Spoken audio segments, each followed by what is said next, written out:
Welcome to Talmudic Treasures. Today we're learning Nedarim page 75, which discusses a situation that even though we know the husband does have the right to annul a vow that his wife made, that's in a situation where it took place and the vow actually is in existence.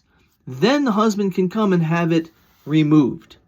What happens in a situation where the husband just makes a declaration and says, I'm leaving pretty soon, and eventually when I leave in a few days, any vow that you would make, I'm going to annul from the time that I go away on vacation, before eventually when I come back, any vow that you have made will be considered to be annulled. So the question is, does that work?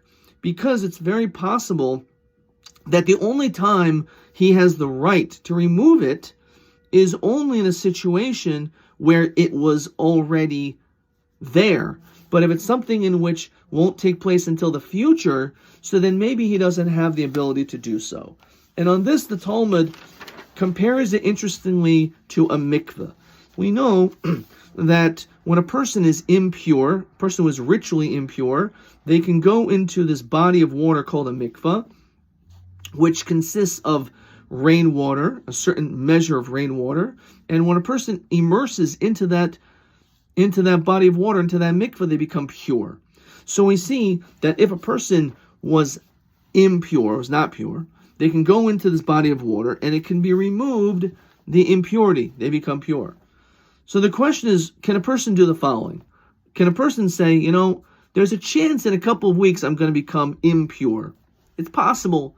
I may end up going to a cemetery. I may do something in which I'll come in contact with the dead. So I have a great idea. I'm going to be very busy afterwards. I'm not going to want to go to the mikveh. So instead, I have a great idea. I'm totally pure now, but let me go into the mikveh right now, and that will work for the future of when I eventually become impure, and then I actually won't become impure. I will actually have it removed as though it never happened. So in this, the Talmud says that doesn't make sense. There's no way you could do that. The whole notion of how a mikveh works is only if before you were impure, then you go into it, then you become pure. But it doesn't work that you're saving money in a bank account, that you have a pure bank, that you keep dipping yourself into the mikveh, so even if you come in contact with the dead, you remain pure? No. It doesn't work like that. So on this, the Talmud says, maybe it's the same thing, that it wouldn't work either, that if you first do the annulment for something which in the future may end up happening, that your wife will eventually make a vow, maybe that's not something that does work. And therefore that was a thought process in the Talmud to say that maybe that even though a husband can remove a vow, that's only a vow that took place before, that exists. However, a vow that will take place later on, maybe not.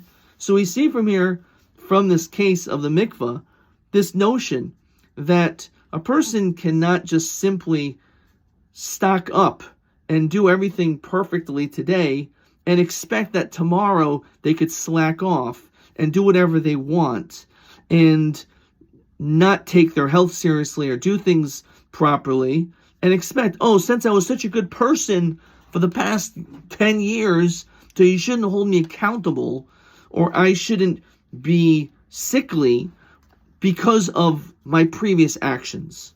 It doesn't work like that. If a person correctly is healthy, follows the laws, it doesn't mean that afterwards, because you broke the law, then all of a sudden, it doesn't count because you're a great person. Maybe there is that element a little bit that the punishment won't be as harsh in a court of law because you maybe have never committed a crime before.